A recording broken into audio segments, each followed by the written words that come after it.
कार्तिक मास की अमावस्या के दिन दीपावली मनाई जाती है। इस दिन भगवती महालक्ष्मी का उत्सव बड़े धूमधाम के साथ मनाया जाता है। नमस्कार मित्रों, संसार मानस में आप सभी लोगों का बहुत बहुत स्वागत है। इस वीडियो में हम दिवाली क्यों मनाई जाती है, उसकी पूजन विधि क्या होती है और साथ ही साथ माँ लक्ष्मी की कथा का श्रवण करेंगे। तो अंत तक इस वीडियो में ज़रूर बने रहें और इस चैनल को सब्सक्राइब करके हमारा सपोर्ट ज़रूर कर दें। जिस तरह रक्षाबंधन ब्राह्मणों का, दशहरा क्षत्रियों का, होली शूद्रों का त्यौहार है, उसी प्रकार दिवाली वैश्यों का त्यौहार माना जाता है। परंतु भारतवर्ष महान देश होने के कारण चारों बड़े बड़े त्योहारों को सभी हिंदू मनाते हैं, चाहे वे किसी भी वर्ण के क्यों न हो। इस दिन लक्ष्मी जी को प्रसन्न करने के लिए पहले से घरों को लीप पोत कर साफ सुथरा कर लिया जाता है।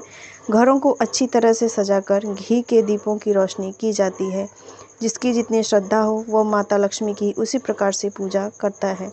अगर हम दिवाली मनाने के संबंध में प्रचलित कथाओं के बारे में बात करें तो इसमें कई कथाएं प्रचलित हैं। एक कथा के अनुसार कहा जाता है, इस दिन भगवान ने राजा बलि को पाताल लोक का इंद्र बनाया था। तब इंद्र ने बड़ी प्रसन्नतापूर्वक दिवाली मनाई कि मेरा स्वर्ग का सिंहासन बच गया। एक कथा के अनुसार इस दिन समुद्र मंथन के समय क्षीर सागर से स्वयं माता लक्ष्मी जी प्रकट हुई थीं और भगवान को अपना पति स्वीकार किया था। एक कथा के अनुसार जब श्री रामचंद्र जी लंका से वापस आए तो इस दिन यही अमावस्या थी और इसी अमावस्या के दिन उनका रास तिलक किया गया और तभी से दीपावली का त्यौहार लोक में प्रचलित हो गया। एक अन्य कथा के अनुसार इसी दिन राजा विक्रमादित्य ने अपने संवत की रचना की थी। बड़े बड़े विद्वानों को बुलाकर मुहूर्त निकलवाया था। नया संवत चैत्र सुदी प्रतिपदा से चलाया गया। इसी प्रकार यह दिवाली मनाई गई। एक अन्य कथा के अनुसार इसी दिन आर्य समाज के संस्थापक महर्षि दयानंद का निर्वाण हुआ था। तो जो आर्य समाजी हैं वे भी दिवाली को बहुत ही हर्षोल्लास के साथ मनाते हैं। अगर हम माँ लक्ष्मी की पूजा विधि की बात करें तो लक्ष्मी पूजन के लिए सबसे पहले दीवार को सफ़ेदी से कर लिया जाता है। उस पे गेरुआ रंग से दीवार पर बहुत ही सुंदर गणेश और लक्ष्मी जी की मूर्ति बनाई जाती है। अब तो बाज़ार से ही सभी मूर्ति या कैलेंडर वगैरह आ जाते हैं। इसके अलावा जिन देवी देवताओं को हम मानते हैं, जिसमें कि कुबेर महाराज हो गए, माता सरस्वती हो गई, उनकी भी पूजा अर्चना की जाती है। जल, रोली, चावल, खीर, बताशे, अबीर, गुलाल, फूल, नारियल, मिठाई, दक्षिणा, धूप, दिया, सलाई आदि पूजा सामग्री को उपस्थित करके पूजा की जाती है। दिवाली पूजन की रात महासिद्धि की रात भी मानी गई है। इस दिन बहुत सारे लोग अपनी सिद्धि को प्राप्त करने के लिए रात 12 बजे से माँ लक्ष्मी की मंत्र जाप अवश्य ही करते हैं। अगर आप लोग भी समर्थ हैं तो इस अमावस्या को सिद्धरात्रि माना गया है। आप भी माँ लक्ष्मी और सरस्वती जी की साधना कर सकते हैं।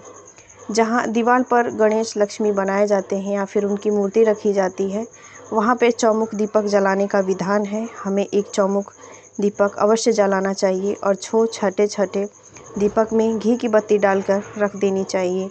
रात्रि के 12 बजे के बाद अगर पूजा करते हैं किसी विशेष घड़ी में तो वो बहुत ही फलदायी होता है। अब हम माँ लक्ष्मी जी की कथा का श्रवण करेंगे। आज अमावस्या की रात्रि है और आज जो दिवाली मनाई जाती है उसे बड़ी दिवाली कहा जाता है और आज माँ लक्ष्मी जी की पूजा और उनकी कथा का श्रवण किया जाता है। एक साहूकार की बेटी थी, वह रोज़ाना पीपल सींचने जाया करती थी।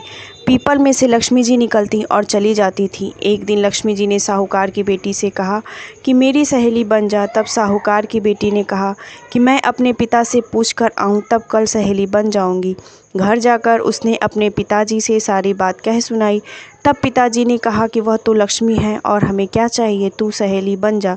दूसरे दिन साहूकार की बेटी पीपल सींचने गई और लक्ष्मी जी की सहेली बन गई। एक दिन लक्ष्मी जी ने साहूकार की बेटी से जीमने का न्योता दिया। तब साहूकार की बेटी लक्ष्मी जी के यहाँ जीमने गई तो लक्ष्मी जी ने उसको ओढ़ने के लिए शाल दुशाला दिया। सोने की चौकी पर बैठाकर सोने की थाली में अनेक प्रकार के व्यंजनों समेत भोजन कराया। जब साहूकार की बेटी खा पी कर अपने घर के लिए लौटने लगी तब लक्ष्मी जी ने उसे पकड़ लिया और कहा, मैं भी तेरे घर जीमने आऊँगी। तब उसने कहा, अच्छा आ जाना।